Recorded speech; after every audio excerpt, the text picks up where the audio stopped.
Après sa condamnation, Marine Le Pen veut braquer la présidentielle. Après avoir braqué le compte en banque des Européens. Une gangsta en fait. Allez. En annonçant un pourvoi en cassation après sa condamnation en appel pour détournement de fonds publics le 7 juillet, la candidate du RN a repris le contrôle de son calendrier judiciaire. La chef de file de l'extrême droite va tout faire pour empêcher que son sort soit scellé avant le premier tour de la présidentielle. Alors j'espère qu'elle n'a pas le même agenda que Bardella. Hein. Sinon, je crois qu'elle va rater les rendez-vous. Marine Le Pen a annoncé son pouvoir en cassation comme les Men in Black appuieraient sur la détente de leur stylo pour effacer la mémoire de témoins gênants. D'un seul coup, sa condamnation en appel pour détournement de fonds publics dans l'affaire des assistantes et assistants parlementaires européens n'existerait plus, aux yeux de la chef des députés du Rassemblement national. Encore une fois, il y a alors pour l'instant, ça n'a pas été jugé, mais en tout cas, jusqu'au moins 2022, pour l'élection présidentielle de 2022, il y a Kotarak, qui était assistant parlementaire européen, qui a fait la campagne, qui était directeur de campagne de Marine Le Pen, alors qu'il n'aurait pas dû. Ou il aurait dû prendre des vacances, des congés sans solde, ou il aurait dû démissionner. Donc il s'est fait payer tous ses petits frais de campagne, donc tous ses déplacements et tout ça, plus sa rémunération, alors qu'il ne bossait pas pour le Parlement européen, puisqu'il bossait pour Marine Le Pen, directement. Donc c'est pas fini, hein, les histoires, c'est pas fini. Et j'espère que le Parlement européen ne va pas les lâcher. Donc c'est ainsi que la leaduse de l'extrême droite française a pu annoncer aux 20h de TF1 mardi 7 juillet sa 4e candidature à l'élection présidentielle. On passe la photo, hein, c'est bon. Un peu plus tôt dans la journée, elle avait été reconnue coupable, pour la seconde fois en un an, d'avoir supervisé un système mis en place pour alléger les charges du Front National, FN devenu RN en 2018, en rémunérant ses salariés du parti à travers des contrats fictifs d'assistantes et assistants parlementaires européens, au Parlement européen. Et condamné notamment à 1 an de prison ferme aménageable avec un bracelet électronique à domicile. Alors que les troupes lepénistes avaient interdiction de parler à la presse avant que leur patronne ne s'exprime, elles ont alors pu se déployer sur tous les plateaux de radio et de télévision pour marteler un argument censé écraser toute critique sur la probité de leur candidate, le recours devant la Cour de cassation, le joker ultime. Suspendant la peine prononcée par la Cour d'appel de Paris, Marine Le Pen bénéficie de nouveau de la présomption d'innocence. Fermez le ban. Bien, ils font des petits jeux de mots. La Cour de cassation en ordre de marche. La députée du Pas-de-Calais a toutes les raisons de vouloir faire oublier cette décision de justice. Celle-ci est certes étonnamment clémente en raison de la peine prononcée, qui rend de nouveau Marine Le Pen éligible en 2027. Mais elle est accablante sur le fond. Moi, franchement, encore une fois, hein, je le disais déjà, la décision en première instance, elle était déjà assez clémente. La décision en appel, elle a suivi le truc. Donc ça va, quoi. Il y a un moment, c'est bon, en prison, quoi. La Cour d'appel a insisté sur la particulière gravité de détournement de fonds européens, 2,8 millions d'euros d'argent public, et estimé que, sous l'impulsion déterminante de l'ancienne présidente du FN puis du RN, que ce système frauduleux a perduré sur plus de 11 années. Même plus, quoi, sur plus de 20. De 2004 à 2016. Et ce, au prix d'une violation de la confiance que les électeurs sont fondés à placer dans chacun de leurs représentants. Moi, c'est ça, en fait, qui me dérange vraiment, c'est le délibéré qui te dit une particulière gravité, tout ça, violation de la confiance des électeurs, machin, et puis, en fait, elle n'est pas en prison. Tu admets que son rôle d'élu est une violation de la confiance des électeurs, Et c'est quand même un principe fondamental dans une démocratie élective, dans une république élective. C'est justement le fait que, en tant que citoyen, on donne notre confiance aux personnes à qui on donne le pouvoir, en fait. On donne le pouvoir à des élus. Donc c'est pas rien, en fait, quoi. Et rien que ça, en fait, ça devrait être normalement dans une république élective un peu démocratique. C'est une disqualification. Là, pour le coup, oui, je vais reprendre ce qu'a disait Marine Le Pen en 2013, inéligibilité à vie. Tu as rompu la confiance, c'est à vie. Tu vas faire autre chose. Tu vas vendre des goodies du Troisième Reich, si tu veux. Tu seras accusé pour autre chose. Bon, je reprends. Le pouvoir en cassation annoncé par Marine Le Pen n'efface pas la décision de la Cour d'appel. Il ne fait que suspendre les effets. A jugé utile de rappeler Ludovic Fria, le président de l'Union syndicale des magistrats, syndicat majoritaire, mercredi 8 juillet sur BFM TV RMC. Genre, tu vas aller au goulag.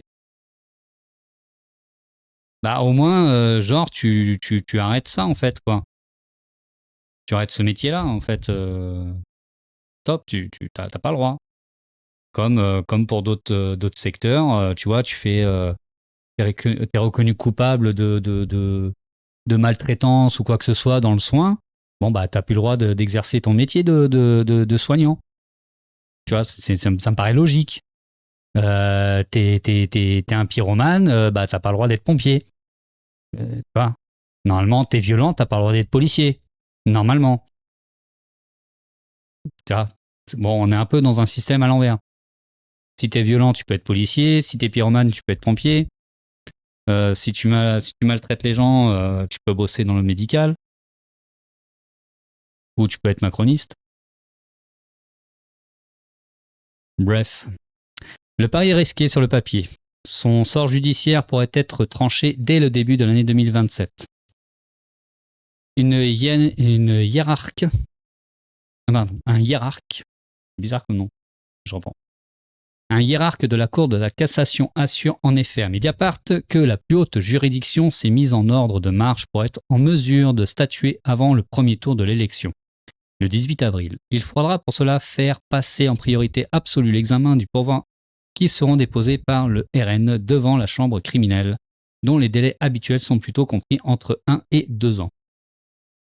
Si son pourvoi est rejeté dans les temps, la candidate devrait alors se retrouver à devoir porter un bracelet électronique et être contrainte dans ses déplacements sur les derniers mois de sa campagne. Il ne sera pas facile au juge de l'application des peines désignées de se risquer à imposer de telles obligations à la chef de file d'un parti aux portes du pouvoir. Mais l'arrêt de la Cour d'appel oblige à exécuter la partie ferme de la peine de prison sur surveillance électronique, le pari de l'immunité présidentielle. Mercredi, les cadres de la formation lepéniste ont multiplié les signaux montrant que le RN allait tout faire pour empêcher un tel scénario et retarder l'échéance au-delà du second tour. Avec un plan en tête, si Marine Le Pen s'installe à l'Élysée, elle sera protégée par son immunité présidentielle. Si le pouvoir était rejeté, la décision de la Cour d'appel de Paris devient exécutoire et serait donc exécutée. Mais pendant le mandat présidentiel, elle sera en quelque sorte suspendue par l'immunité présidentielle et elle ne pourrait être mise à exécution qu'à l'issue de son mandat présidentiel, a expliqué le 8 juillet Marie-Suzanne Lequéot, procureure générale près de la Cour d'appel de Paris sur le plateau de TF1. Vous vous rendez compte quand même de la situation ? Ensuite, il y a aussi Le Pen, à côté. Alors, elle va peut-être réagir aussi. Mais Le Pen, pareil, on pique dans les caisses publiques. Alors là, c'est pas ici, c'est l'Europe. Alors l'Europe, pour quelqu'un qui est anti-européen, ça gêne pas de piquer de l'argent de l'Europe. Et le pire, c'est qu'en plus, le FN, qui se dit anti-système, ne s'emmerde pas du tout, se protège grâce aux lois du système, grâce à l'immunité parlementaire. Et donc, nous refuse d'aller aux convocations policières, donc peinard. Donc là, tout ça, ça illustre. Ce coup-là, c'est pour la police. Ça illustre, ouais, quand nous, on est convoqués par la police, nous, vous voyez, par exemple, on n'a pas d'immunité ouvrière. Désolé, on y va. Voilà. Vous avez une chance. Le système le système vous protège, tant mieux pour vous. Mais là, moi, ça permettra de dire que l'antisystème, eh ben, c'est de la foutaise. Eh oui, l'antisystème, c'est de la foutaise.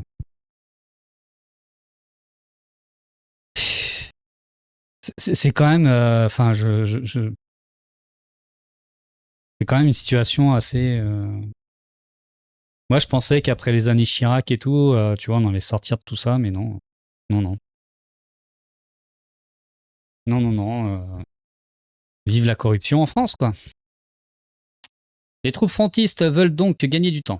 À partir du moment où Marine Le Pen peut se représenter, il n'y a plus d'urgence à ce que la Cour de cassation se prononce. On rentre dans une procédure normale de cassation, a estimé le maire de Perpignan et vice-président du RN, Louis Alliot, sur BFM TV RMC. Alors c'est marrant parce que juste avant, ils étaient vite, il faut la procédure d'appel en accéléré. Et le petit toutou Darmanin a dit oui, on va accélérer la procédure. Et là, ouais, on va prendre son temps, C'est vraiment des enfoirés. Le cas qui est aujourd'hui posé ne rentre pas dans les cas de procédure accélérée, abonde l'avocat de Marine Le Pen, Rodolphe Bosselu, sur France Inter. Ouais, non mais voilà, la pression sur les juges, c'est hallucinant, Et, enfin voilà. Elle a un pied sur l'accélérateur pour la présidentielle. Elle veut y arriver le plus vite possible et un pied sur le frein sur le judiciaire, illustré Ludovic Fria sur BFM TV. Il est probable que ses avocats fassent de multiples demandes dans le cadre de son pouvoir en cassation. Pour ralentir l'horloge, la candidate du RN pourrait notamment déposer une question prioritaire de constitutionnalité, qui aurait pour effet de retarder l'examen du pourvoi. Alors, on va regarder ça quand même. Parce que faut aussi un peu éclairer tout ça. Les différents scénarios possibles. Si Marine Le Pen veut gagner du temps, elle peut d'abord déposer une question prioritaire de constitutionnalité qui aurait pour effet de retarder l'examen du pourvoi. Si la Cour de cassation l'estime recevable, la QPC est transmise au Conseil constitutionnel pour examen, ce qui prend plusieurs mois. Les avocats du RN peuvent également prendre leur temps pour adresser leur mémoire à la Cour de cassation une fois les pourvois déposés. Dans les deux cas, les moyens habiles de repousser une décision judiciaire définitive auprès de l'élection présidentielle et d'enjamber une éventuelle dissolution pénale. Salut Impact. Sachant que c'est déjà ce qu'ils ont fait avant l'ouverture du procès. Ça fait déjà des années, vous avez vu, 2017 déjà 2017 a repoussé la décision. Donc c'est déjà ce qu'ils ont fait. QPC ou pas, une fois saisie sur le fond de l'affaire, la chambre criminelle de la Cour de cassation peut rendre plusieurs types de décisions. Si le pourvoi sont recevables, elle peut les examiner puis les rejeter purement et simplement, auquel cas la décision de la Cour d'appel s'applique immédiatement. Avec comme conséquence le port d'un bracelet électronique pendant plusieurs mois à 1 an pour Marine Le Pen, qui serait définitivement condamnée. Elle pourrait contester l'exécution de sa peine avec des chances de succès aléatoires. Dans le cas contraire, il reste encore plusieurs possibilités. En cas de cassation totale avec le renvoi, le dossier des assistantes et assistants parlementaires européens du RN serait jugé par une autre cour d'appel, ou la Cour d'appel de Paris autrement composée. Et tous les prévenus seraient présumés innocents, contrairement à ce qui a pu être dit ici ou là. On ne reviendra pas au jugement de première instance. Oh, c'est fou, hein. Toutes les bouées de sauvetage qu'ils ont, ces bourgeois, là. À défaut, la chambre criminelle peut éventuellement prononcer une cassation partielle avec ou sans renvoi devant une autre cour d'appel. Dans l'absolu, elle peut par exemple casser seulement une disposition sur les peines prononcées si elle estime qu'elle n'est pas juridiquement fondée.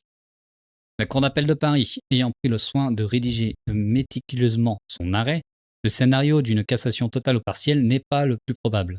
La Cour de cassation ne juge en effet que le droit. Oui, d'accord, dans l'absolu, mais le droit en politique, on voit ce que ça donne.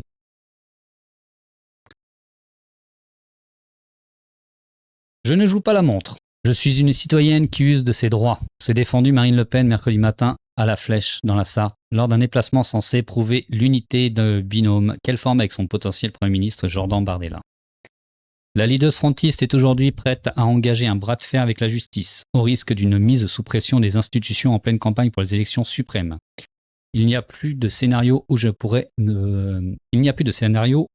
pas me présenter en 2027, a-t-elle prétendu mardi soir sur TF1. Non mais en zonzon.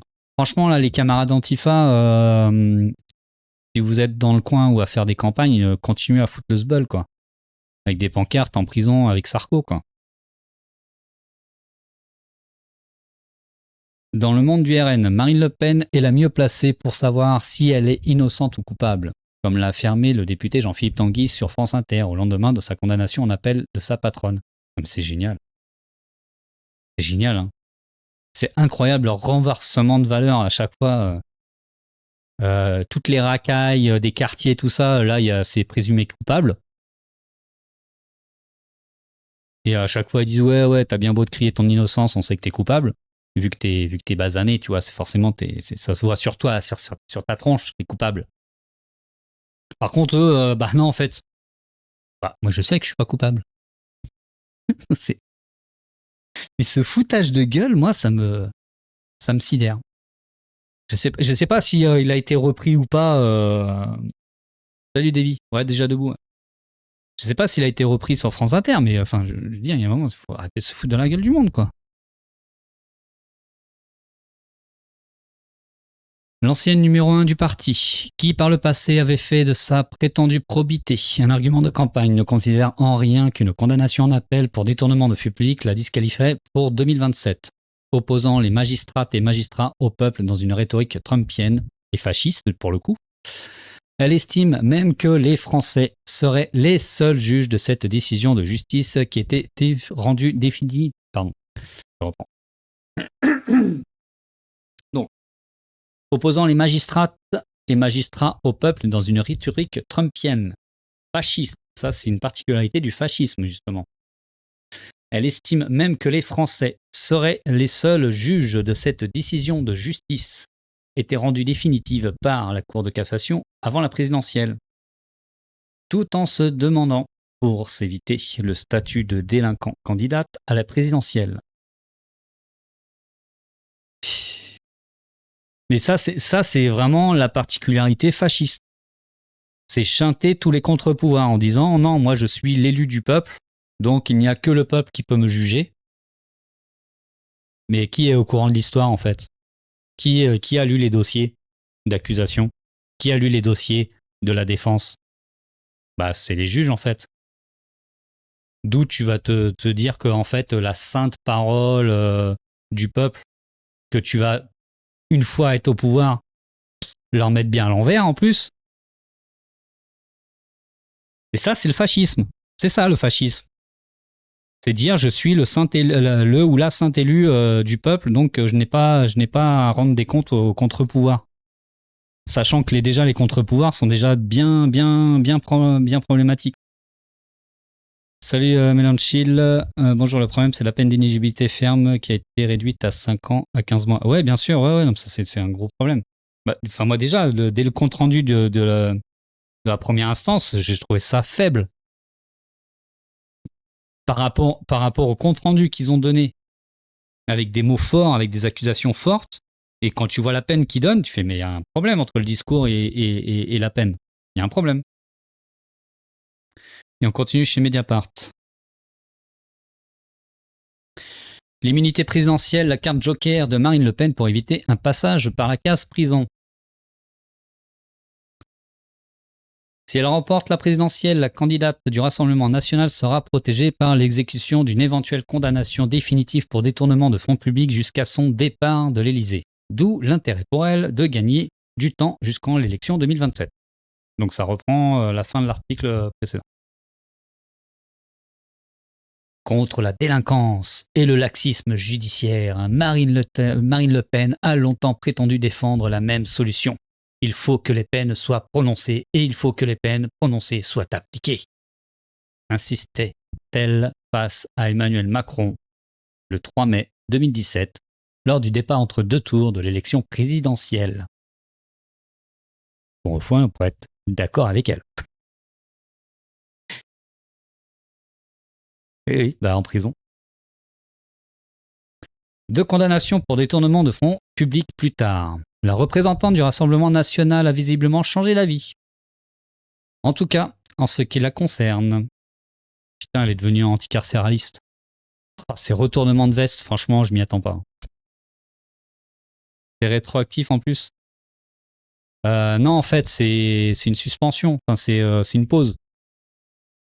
Quand tu as une immunité, en fait, ça fait pause.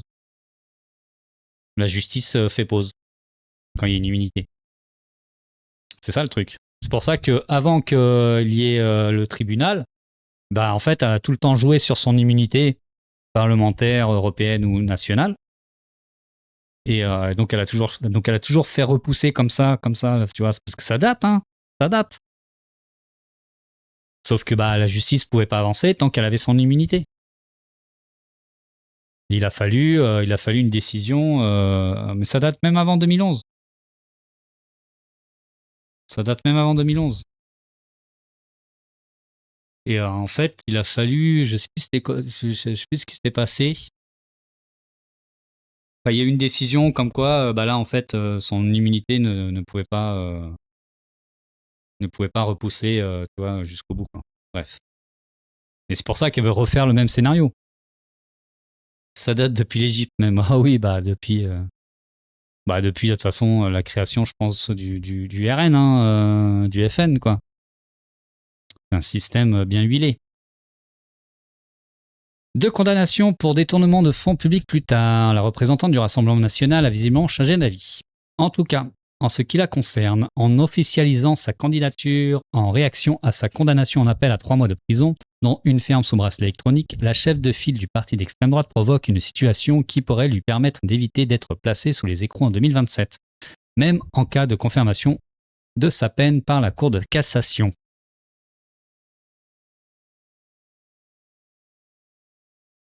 Marine Le Pen a fait part de son intervention de former un pourvoi qui serait a priori examiné avant le scrutin présidentiel,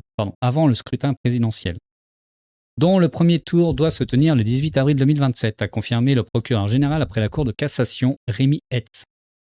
Si l'arrêt prononcé par la Cour d'appel est confirmé, un juge d'application des peines, JAP, devrait ensuite convoquer la candidate dans un délai de 20 jours à 1 mois afin de fixer les conditions du port de son bracelet.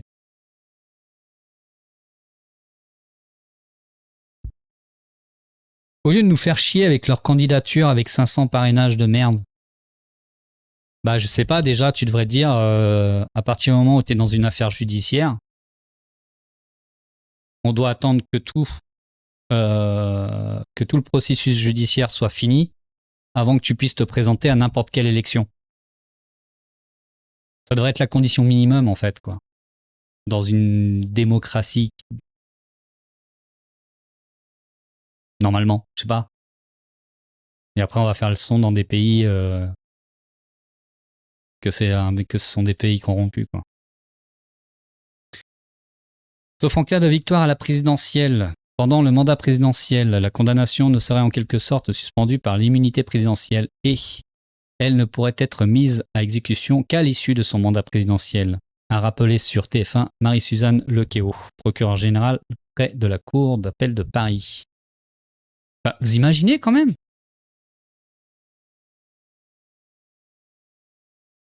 La Cour de cassation confirme les deux décisions juridiques.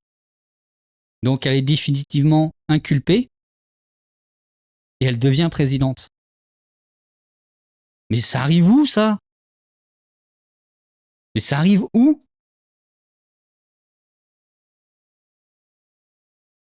C'est lunaire. Enfin si, ça Netanyahou, par exemple. Voilà. Donc les comparaisons sont flatteuses, hein.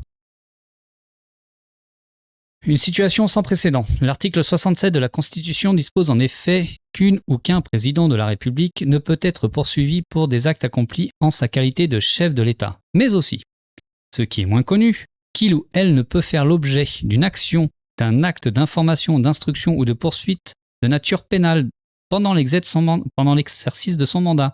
Rappelle Julien Jeanneney, professeur de droit public à l'Université de Strasbourg. Mais qu'est-ce qu'elle est bien, cette 5e République, dis donc. Oh là là là là. Je suis sûr qu'elle en fait saliver tous les dictateurs du monde. L'objectif attaché à cette disposition est de soustraire le chef de l'État à l'autorité judiciaire pendant la durée de son mandat, quel que soit le fondement ou le stade de la procédure, afin de ne pas affecter sa capacité à exercer sereinement ses fonctions, explique le juriste, pour lequel il ne fait aucun doute que cette disposition serait applicable en l'espèce, y compris pour une délinquante définitivement condamnée. Ce serait une première. C'est lunaire. C'est lunaire. Julien Jeanneney rappelle en outre le précédent de Jacques Chirac mis en cause dans l'affaire des emplois fictifs de la mairie de Paris pour des faits antérieurs à son élection et pour lequel les investigations n'ont pas abouti.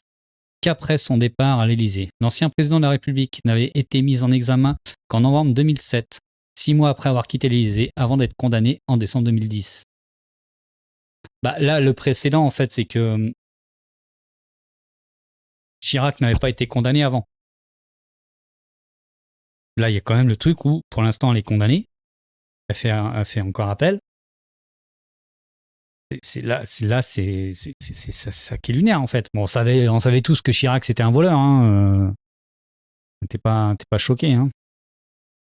À l'époque, un certain Jean-Marie Le Pen avait jugé scandaleux que Jacques Chirac, en se présentant à un second mandat à l'Élysée en 2002, alors qu'il était déjà menacé par cette affaire, puisse échapper pour encore 5 ans à la justice. Je suis choqué par le fait que le président Chirac puisse se croire dispensé de rendre des comptes avant de se présenter à nouveau à l'élection présidentielle, et peut-être sauter d'un mandat dans l'autre en esquivant les questions qui lui sont posées sur le plan judiciaire. C'était indigné le fondateur néofasciste du Front National en janvier 2002. Et c'est exactement ce qu'aurait fait une grosse merde. Eh oui. Oui, les grosses merdes se filent les bons plans. Quelques mois avant son accession au second tour de la présidentielle.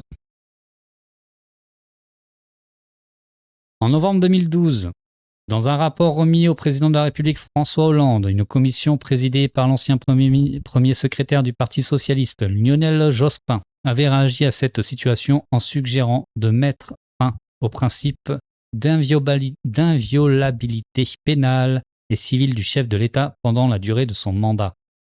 Bah oui. Oui.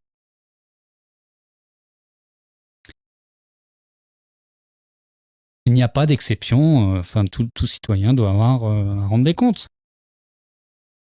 Et que pendant que tu sois président ou présidente, la justice suit son cours et que tu es définitivement condamné, ensuite ça serait par exemple un référendum ou je ne sais quoi, ou les députés, ou je ne sais quoi, tu vois, qui devraient dire, ok, tu dégages maintenant.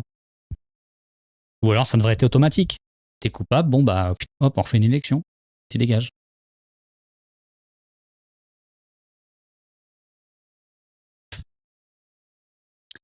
République des Intouchables. Marine Le Pen n'a pas attendu de devoir potentiellement invoquer ce totem d'immunité pour chercher à repousser une éventuelle sanction pénale dans l'affaire des assistantes et assistants parlementaires européens. Depuis l'ouverture de l'enquête en 2015, elle et ses avocats n'ont eu de cesse de vouloir dicter leur tempo à la justice. La chef de file du RN a d'abord multiplié les recours, comme la loi l'y autorise, contribuant à retarder l'instruction. À moins de 2 mois de la présidentielle de 2017, elle s'était également retranchée derrière l'immunité qui lui était accordée en tant que députée européenne pour refuser de se rendre à une convocation des juges en vue de possibles mises en examen dans cette même affaire d'emploi fictif. C'est en ça qu'ils sont cléments en fait, parce qu'il y a récidive. Ils le savaient très bien les juges.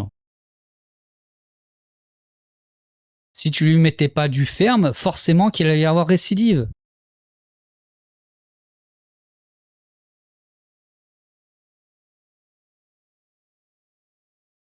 La justice ne doit pas venir perturber pour une enquête qui pourrait se dérouler plus tard, qui aurait pu se dérouler avant la campagne présidentielle, car c'est un moment démocratique important, fondamental dans notre pays, avait-elle déclaré à l'époque. La justice avait alors réclamé la levée de son immunité parlementaire en vain. Une pétition avait même été lancée pour soutenir cette demande, recueillant jusqu'à 234 000 signatures. À partir du moment où Marine Le Pen peut se présenter, il n'y a plus d'urgence à ce que la Cour de cassation se prononce. Louis Alliot, maire de Perpignan, vice-président du RN, lui aussi condamné. C'est chaud, hein. Quelques années plus tôt, Marine Le Pen se montrait pourtant critique en matière de protection statutaire, quand celle-ci profitait à ses adversaires politiques. En 2013, elle avait ainsi fustigé le refus du Sénat de lever l'immunité du sénateur UMP ex-républicain Serge Dassault, alors mis en cause dans une affaire d'achat de voix. Un scandale démocratique aux yeux du FN, dont Steve Briouat, le secrétaire général d'alors, avait dénoncé le niveau d'immoralité du système.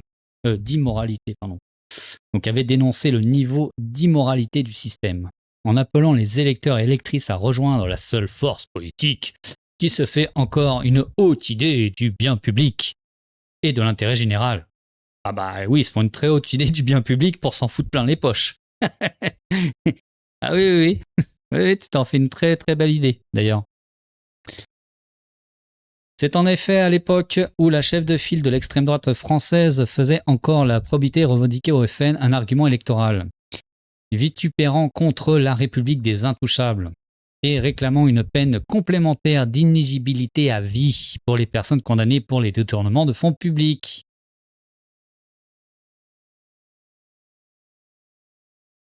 En zonzon.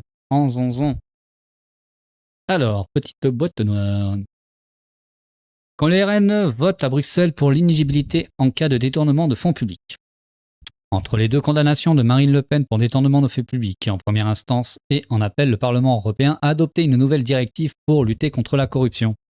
Le texte prévoit pour les personnes condamnées pour trafic d'influence, corruption ou encore détournement de fonds publics que les États membres de l'Union européenne prennent des mesures supplémentaires. Parmi elles, l'interdiction temporaire de se porter candidat à une charge publique, en clair, l'inéligibilité. C'est incroyable. Ils se sentent vraiment au-dessus de tout. Le Parlement européen a approuvé ce texte le 26 mars 2026 avec le soutien, passé inaperçu, de 29 députés RN, dont leur président et potentiel Premier ministre de Marine Le Pen, Jordan Bardella. Contacté par Mediapart pour réagir à ce vote dans la foulée de l'annonce de la candidature présidentielle de la chef de file de l'extrême droite française, le parti va donner suite. Oh putain. Et franchement, là, électeurs du RN, vous voyez pas à quel point vous faites entuber, quoi. Il vous faut quoi de plus, quoi? Putain, faut être sacrément raciste pour accepter de se faire entuber comme ça. Faut être sacrément raciste. Lorsqu'elle a fini par être jugée, puis reconnue en première instance coupable de détournement de fonds publics le 31 mars 2025, Marine Le Pen a cette fois soudainement voulu que son calendrier judiciaire s'accélère. La peine d'inéligibilité immédiate de 5 ans à laquelle avait été condamnée en première instance risquait en effet de la priver d'une 4e candidature à la présidentielle. Au lendemain de cette condamnation, son avocat Rodolphe Bosselu reconnaissait alors qu'il allait essayer d'une façon ou d'une autre de hâter l'audiencement de cette affaire à la Cour d'appel de Paris afin que sa cliente puisse espérer retrouver son éligibilité du coup avant le scrutin. 15 mois plus tard, le même 15 mois plus tard, le même semblait avoir oublié cet épisode. Ce n'est pas moi qui ai accéléré la Cour d'appel, c'est la présidente de la Cour d'appel et son procureur général, a-t-il révisé le 8 juillet sur France Inter. Non, c'est vous qui avez fait pression, hein, mais sérieux. Mais quelle bande d'escrocs. Quelle bande d'escrocs. Après s'être attelé à retarder le calendrier judiciaire, puis à l'accélérer, Marine Le Pen et ses avocats cherchent à nouveau à jouer la montre afin que la Cour de cassation statue après le second tour de la présidentielle en 2027. À partir du moment où Marine Le Pen peut se présenter, il n'y a plus d'urgence à ce que la Cour de cassation se prononce. On rentre dans une procédure normale de cassation, a estimé le maire de Perpignan, Pyrénées-Orientales, et le vice-président du RN, Louis Alliot, le 8 juillet sur BFM TV. Si la candidate du RN remporte l'élection et voit son potentiel rejet de son immunité présidentielle, la protégera en effet de sa peine de prison ferme sous bracelet jusqu'à ce qu'elle quitte l'Élysée. Si à l'inverse, elle échoue à prendre le pouvoir en 2027, elle sera certes écrouée en cas de confirmation de l'arrêt de la Cour d'appel, mais n'aura pas vu sa campagne paralysée par une surveillance électronique à domicile. Elle sera restée maître des horloges, orientant le calendrier judiciaire vers ses intérêts électoraux jusqu'au bout.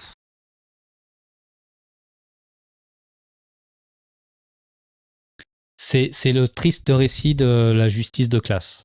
Vraiment. On continue. Ce n'est pas fini.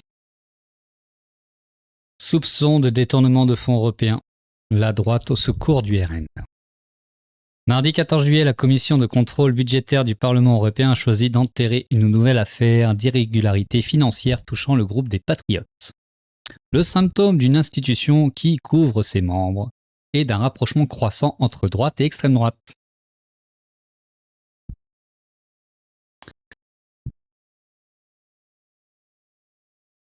Par 16 voix contre 14, les députés ont décidé d'enterrer un possible nouveau scandale concernant l'usage de l'argent public par le groupe parlementaire présidé par le Rassemblement national. À Bruxelles et à Strasbourg, à savoir les Patriotes pour l'Europe. Quand je vous dis, c'est pas fini en fait, c'est pas fini.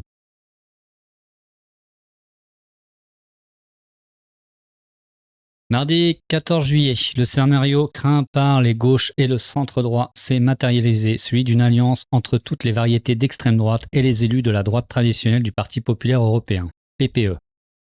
Pour ne donner aucune suite à des irrégularités financières pourtant documentées par les services du Parlement européen lui-même. Pas une voix de la droite n'a manqué pour défendre cette option. À l'encontre d'une coalition du refus allant des libéraux de Renew à la gauche radicale en passant par les sociodémocrates et les Verts. Tiens. Qui c'est qui parlait de UMPS à l'époque? Hein? Là, on pourrait parler de républicains fascistes.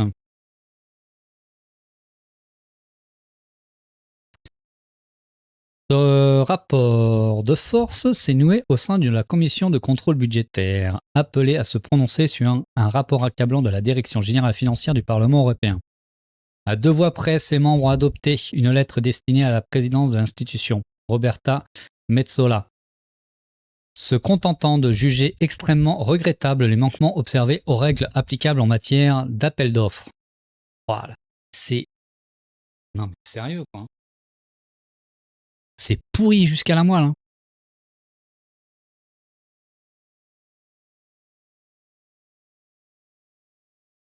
N'appelant à aucune enquête supplémentaire ni sanction, le document affirme que le groupe des Patriotes présidé par Jean Bardella a tiré les conséquences du rapport et a provisionné de quoi rembourser les sommes en cause. Contacté à ce sujet, le groupe PFE n'a donné suite aux sollicitations de Mediapart.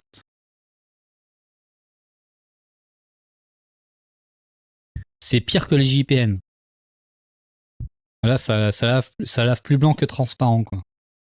Je ne sais même pas comment dire. Pas de couverture politique pour l'utilisation abusive de fonds européens par l'extrême droite, ont clamé dans un communiqué commun les 4 coordinateurs de la commission Compte, dont les groupes ont voté contre la lettre. Jugeant scandaleux le soutien du PPE à cette opération, ils estiment que les responsabilités individuelles doivent être identifiées et que c'est aux bénéfices finaux de rembourser les fonds abusivement consommés. Si le scénario privilégié par la lettre adressée à Roberta Metsola l'emporte, c'est en effet de l'argent public qui servirait à rembourser de l'argent public indûment dépensé au regard des règles européennes. Et c'est qui paye là? C'est encore les mêmes, en fait. Et là, on va pas l'entendre là, Consigny, c'est Nicolas qui paye. Hein? Tête de nœud là.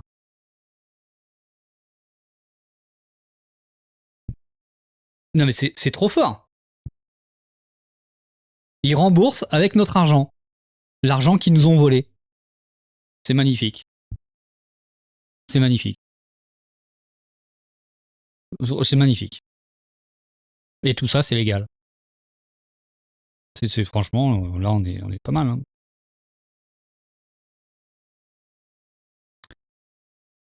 Une extrême droite récidiviste. 3 enjeux se cumulent dans cette affaire. Le premier est celui de la probité des élus d'extrême droite et le possible préjudice qu'ils et elles font subir aux contribuables européens. À cet égard, il faut rappeler que la justice travaille déjà sur un détournement d'argent public de la part des groupes ancêtres des patriotes, baptisés Identité et Démocratie.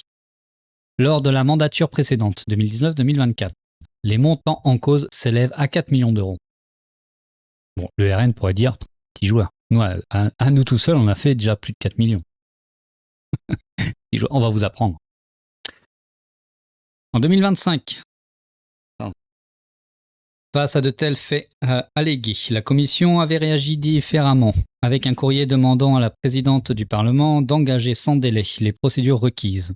On a vu dans le vote qu'aujourd'hui, que la droite et l'extrême droite ont voté une procédure affaiblie par rapport à ce qu'on avait déjà fait sur l'ancien groupe ID. Alors même qu'il s'agissait de la continuation des mêmes pratiques de détournement et de fraude. Donc, les gens ont déjà fraudé sur l'ancienne mandature, ils continuent maintenant, et maintenant on dit « Ouais, c'est bon, ça passe ». Constate l'écologiste allemand Daniel Frun, membre de la commission Compte. Normalement, les mêmes causes devraient provoquer les mêmes conséquences. Normalement, déplore Thomas Pellerin-Carlin, élu place publique et lui aussi membre de la commission. Les représentants du PPE prétendent que la filiation entre extrême droite et PFE n'est pas claire. Mais dans les deux cas, le premier parti en termes d'effectifs est le RN. Par ailleurs, la structure administrative est restée identique d'un groupe à l'autre. La seule nouveauté, c'est l'arrivée des élus hongrois du parti de Viktor Orban, dont le bilan en matière de lutte contre la corruption dans leur pays n'est franchement pas convaincant. Premier parti de corruption de France, hein, comme ça qu'on pourrait dire, qu'on pourrait nommer le RN maintenant, les racailles nationales. Hein. En termes techniques, on parle de la ligne 400. Décrypte l'eurodéputée socialiste Chloé Ridel, coprésidente de l'intergroupe anticorruption du Parlement européen. Il s'agit d'un budget mis à la disposition des groupes politiques à des fins de communication et de dépenses événementielles. Mais ce qui a été observé avec ID, comme avec les Patriotes, c'est l'utilisation de ces fonds pour construire un système népotique, en achetant notamment la prestation à des entreprises proches du RN, lesquelles sont des coquilles vides, et empochant des marges en sous-traitant les commandes faites. Notamment dans ces entreprises proches du RN, on retrouve la Gut Connection avec Châtillon et consorts. Voilà. Et ces entreprises de communication et tout ça. Le nouveau rapport du Parlement européen, daté de mi-juin, sur lequel se prononçait la Commission aux comptes, mardi 14 juillet, porte sur une période plus récente, 2024-2025, et évalue le préjudice pour les contribuables à 277 000 €. Les faits concernent des contrats de communication confiés par le RN à une galaxie de sociétés qui ont toutes en commun d'être à la main des dirigeants, entretenant des liens personnels et politiques avec la Gut Connection. Entretenant des liens personnels et politiques avec la Gut Connection. Une nébuleuse affairiste et idéologiquement extrémiste, peuplée d'anciens militants du groupe Union Défense, GUD, dont le chef emblématique dans les années 90, qui était Frédéric Châtillon. Voilà. Ah, c'est vrai que ça a vachement changé hein, du FN au RN, waouh. C'est hallucinant comment que ça a changé.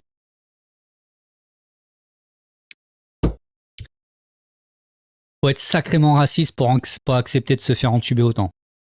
Les conséquences de l'autorégulation. Le deuxième enjeu soulevé par le vote de la Commission Compte est celui de la capacité des parlementaires européens à contrôler eux-mêmes leur propre activité.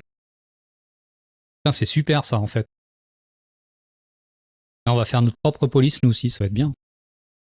Certes, la justice peut à nouveau décider de s'emparer des irrégularités pointées par les services financiers du Parlement.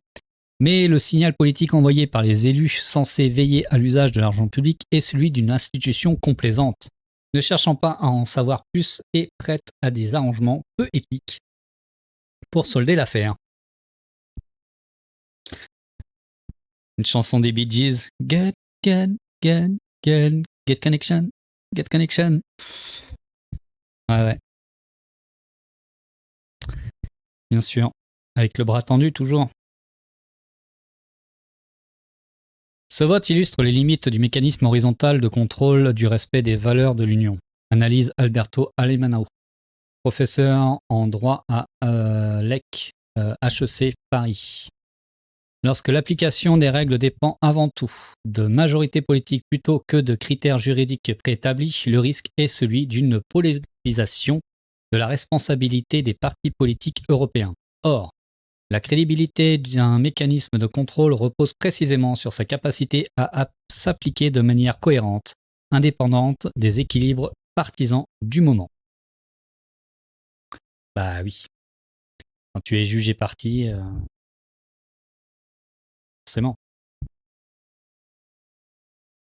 Une solution serait une autorité extérieure et indépendante, mais la droite et l'extrême droite l'empêchent de voir le jour. Qui aurait pu prédire? Il y a un conflit d'intérêts manifeste, au moins d'un point de vue moral, abonde Thomas Pellerin-Carlin. Les parlementaires du groupe PFE ont voté sur une lettre qui les concerne directement. Mon collègue Daniel Freud leur avait demandé, à juste titre, de s'abstenir. Leurs voix ont fait la différence pour que cette lettre soit approuvée. Mais allez, s'il te plaît, tu veux pas aller en prison, s'il te plaît? Bah non. Quelle naïveté, quoi. Enfin, franchement. Pour Chloé Ridel, l'épisode renforce le bien fondé d'un changement plus vaste du règlement interne du Parlement européen, qui fait encore trop la part belle à l'autorégulation. Il existe un comité d'éthique qui peut être saisi en interne, mais il ne fonctionne pas de manière satisfaisante, estime-t-elle. C'est en fait un organe politique où les groupes sont représentés à parité. Ouais, c'est un peu comme l'Assemblée nationale où la loi qui s'applique, c'est le règlement intérieur de l'Assemblée nationale et quand on voit qui il y a au bureau, on voit très bien qu'il y a une couleur politique aux décisions au sein du Parlement européen, au sein du Parlement national, pardon. Selon l'élu socialiste, le mauvais encadrement persistant des conflits d'intérêts ouvre la voie à des ingérences étrangères et des ingérences du privé. Une solution serait la création d'une autorité extérieure et indépendante. Mais alors qu'un projet a été travaillé en ce sens, la droite et l'extrême droite l'empêchent justement de voir le jour. Ah, bien sûr, ils vont pas se tirer une balle dans le pied, quoi. La normalisation de l'alliance droite et extrême droite. Dans un paysage où les critères politiques peuvent donc aisément chasser les critères éthiques, le changement de la présidence de la commission de contrôle budgétaire n'a pas été anodin. Le président actuel, le chrétien-démocrate allemand Andreas Schwab, n'est en effet en place que depuis le mois de février. Lors de sa précédente alerte sur le groupe ID, c'était Nicolas Herbst qui était à la tête de la commission. Après, Jordan, il peut toujours dire « Ah bah c'est pas moi, j'étais pas là ». Pour le coup, ça serait crédible. J'ai pas mis les mains dans le pot de confiture, j'étais pas là. Plus jamais là, de toute façon.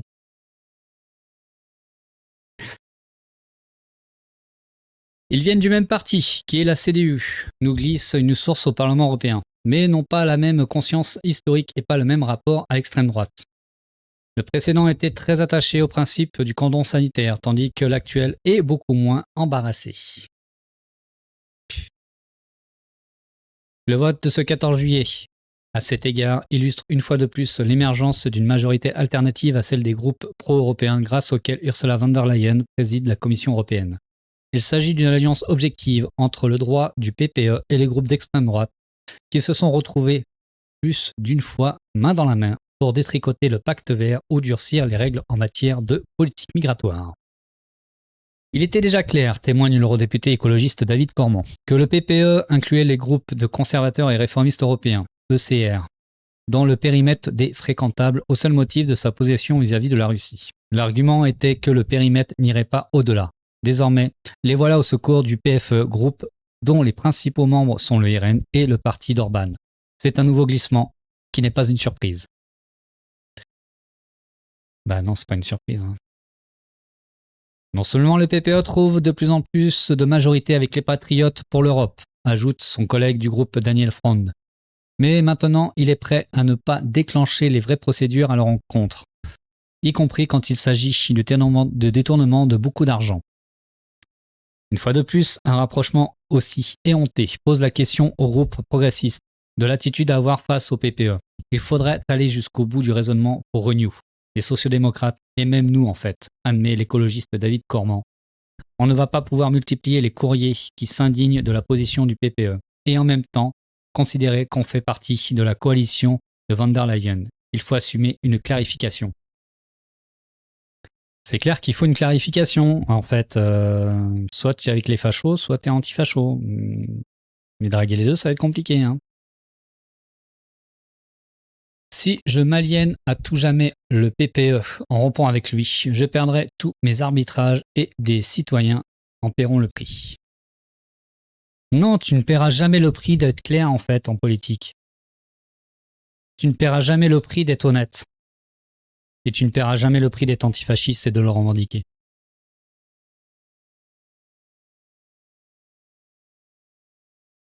Même en faisant partie de la délégation la plus critique du groupe sociodémocrate, habitué à la cogestion de la politique européenne avec les conservateurs traditionnels, Chloé Ridel et Thomas Pellerin-Carlin ne partagent pas cette conclusion.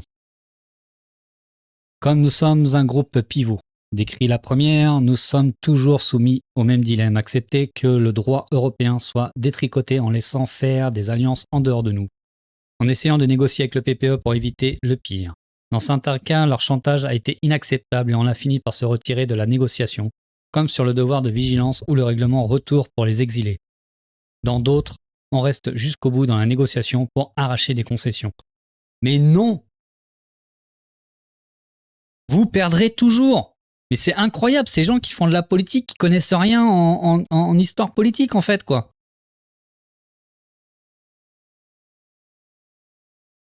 Il n'y a pas de négociation possible avec la droite et l'extrême droite.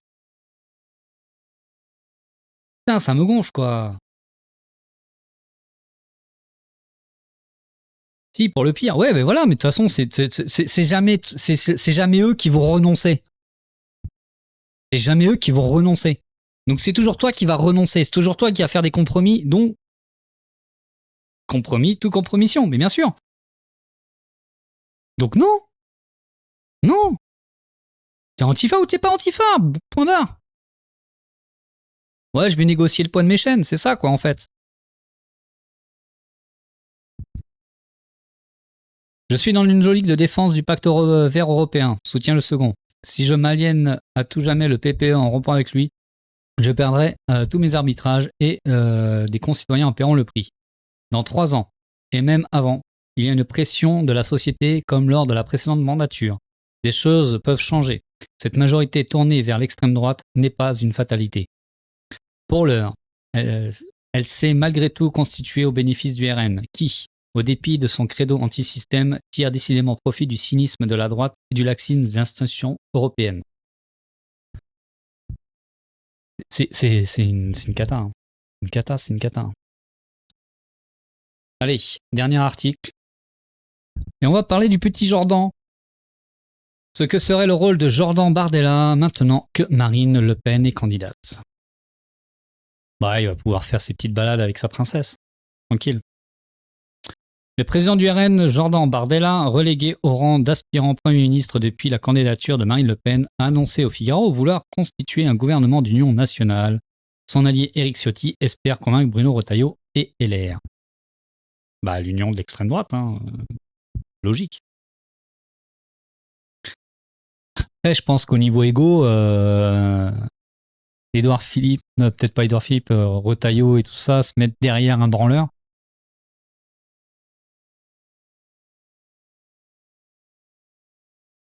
Je sais pas.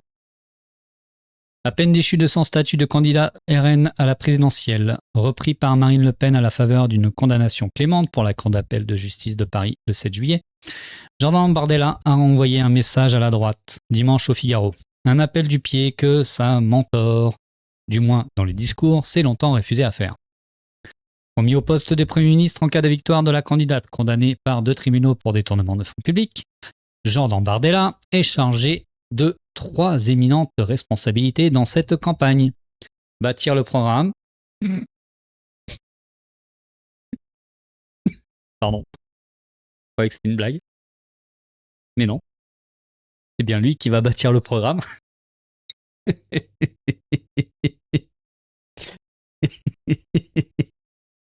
Pardon, mais c'est trop drôle, quoi. Et la feuille de route pour redresser la France. Oh la vache, quoi. Oh punaise. Il sait même pas falsifier un agenda, mais qu'est-ce que tu veux faire, quoi? Former un gouvernement et conduire le RN à la conquête d'une majorité solide. Avec des brebis galeuses. Ah, les pitres. Sans quoi, rien ne sera possible, a-t-il expliqué au quotidien de droite.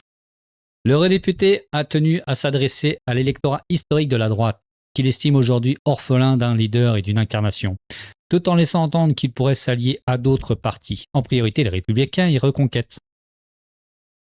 Notre première ambition sera de constituer un gouvernement d'union nationale qui ne sera pas composé exclusivement de cadres ou de parlementaires issus du RN, insiste-t-il.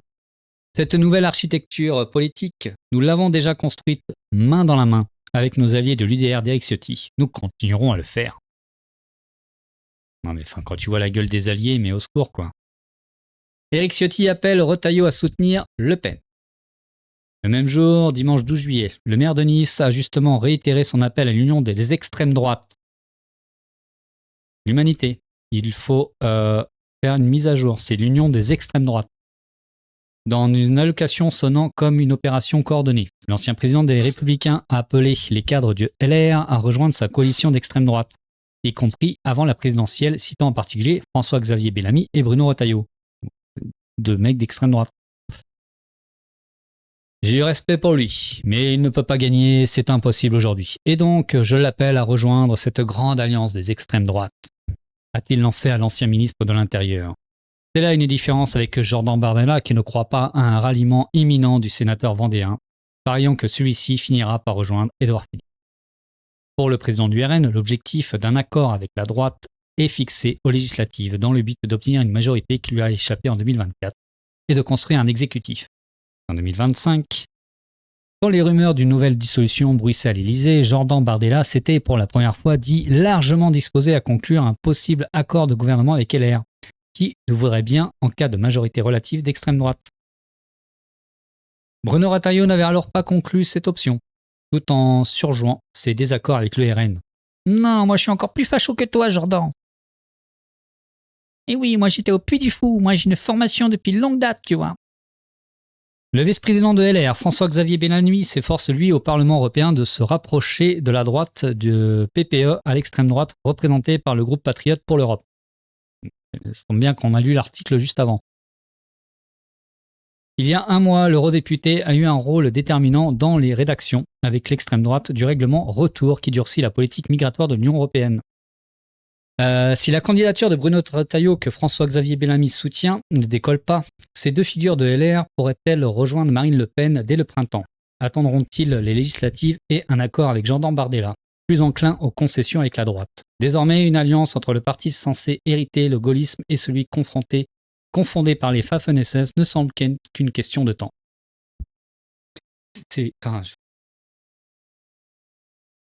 Franchement, il y en a, ils ont vraiment pas d'éthique. Hein. Ils ont vraiment pas d'éthique, ces gens-là, quoi. Faut-il le rappeler que c'est un parti d'extrême droite, fondé par des Waffen-SS, par toutes les pires raclures de l'extrême droite de l'époque, que Marine Le Pen, quand elle a repris la présidence, elle a dit « j'apprends tout l'héritage de mon père et tout l'héritage du parti », qu'elle-même a continué à fréquenter les pires raclures de l'extrême droite française, a financé le business de ces pires raclures de l'extrême droite française. Et tu vois, cette droite dite républicaine qui dit « mais nous, on est les héritiers de De Gaulle.